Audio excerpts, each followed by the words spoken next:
In 1960, Edward Deci had an MBA from Wharton and was a graduate assistant and doctoral student in psychology at the Carnegie Mellon University in Pittsburgh. He was quite fascinated with the subject of motivation and chose it as his dissertation subject.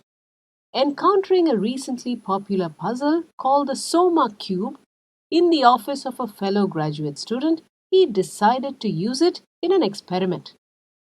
The Soma Cube was a sort of precursor to the Rubik Cube. It was then being marketed by the Parker brothers in the US and advertised as the world's finest puzzle. It consisted of 7 pieces, each made out of smaller unit cubes. The objective was to assemble these into a larger cube. The pieces could also be used to make a variety of other 3D shapes.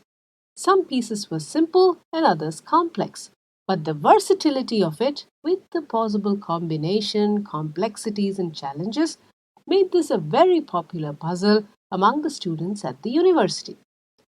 Deci found in his experiments that when he offered students money to solve these puzzles, they solved fewer puzzles and their motivation seemed to reduce.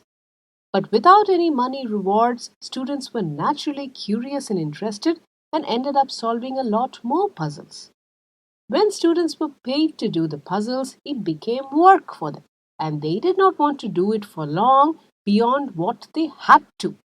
These findings were extremely counterintuitive and controversial in the 1960s. People may have been okay with rewards not having any effect on motivation, but this study discovered that they could be counterproductive and actually have a negative effect on motivation.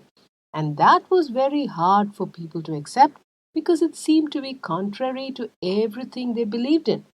So there was a lot of criticism, resistance, and outright dismissal of these results. But Edward Deci did not give up that easily.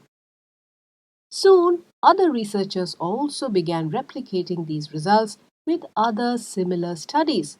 This confirmed Deci's hypothesis that contingent monetary reward for an activity decreases the intrinsic motivation for performing that activity.